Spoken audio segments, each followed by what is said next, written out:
নেই number plate, route permit, চালকের licence, এমনকি বাণিজ্যিক চলাচলেরও নেই অনুমতি। তবুও ময়মনসিংহের সড়ক মহাসড়কগুলোতে দাপিয়ে চলছে সিএনজি চালিত অনিবন্ধিত থ্রি হুইলারগুলোতে নম্বর প্লেট না থাকায় নিরাপত্তাহীনতায় চলাচল করছে যাত্রীরা। প্রতিনিধি আবুল মনসিরের তথ্য ও চিত্রে বিস্তারিত জানাচ্ছেন সোয়াইব সাত্তার লিজন। মহাসড়কে নিষিদ্ধ থাকলেও ময়মনসিংহে দাপটের সাথে চলাচল করছে রেজিস্ট্রেশনবিহীন সিএনজি চালিত থ্রি হুইলার যানবাহন।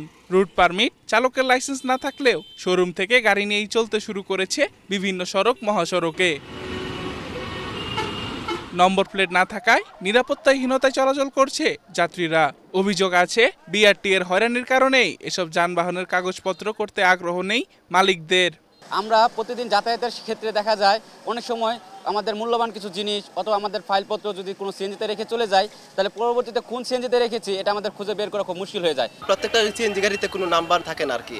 যদি নাম্বার থাকতো তাহলে আমরা কিন্তু আসলে নিরাপদে কাউকে ফোন দিতে পারতাম। কেউ আবার যাইতে কোনো যাত্রী যাওয়ার ক্ষেত্রে সে নাম্বার বলেই তো যে এই নাম্বার, এই সিএনজির এত নাম্বার, এই সিএনজিতে আমি আসছি। আমরা বিআরটি গেস অনেক শ্রমিকরা যাইতেছে, অনেকে হয়রানি শিকার হয়।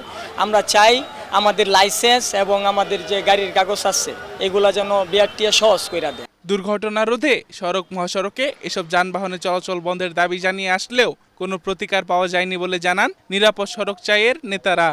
আমাদের হাইওয়ে যে রুটগুলো আছে সেগুলোতে সিএনজি বন্ধ করার জন্য আমরা বারবার তাগিদ দিয়েছি, কিন্তু তারপরেও আমরা কোনো ফলপ্রসূ কোনো উত্তর আমরা আজ পর্যন্ত পাইনি।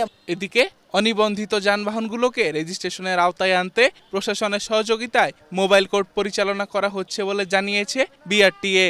যে সকল গাড়ি রেজিস্ট্রেশনবিহীন এবং থ্রি হুইলার আমাদের রেজিস্ট্রেশনের আওতায় নিয়ে আসার জন্য মোবাইল কোর্ট পরিচালনা করে থাকি এবং তাদেরকে রেজিস্ট্রেশন আওতায় নিয়ে আসার জন্য উদ্বুদ্ধ করে থাকি আমরা। বিআরটি এর কাছে অনিবন্ধিত সিএনজি চালিত থ্রি হুইলারের সঠিক সংখ্যা না থাকলেও সড়ক মহাসড়কে চলাচলকারী 95% এসব যানবাহনেরই নেই কোনো কাগজপত্র। Soaib Sattar Lizon, Asian television.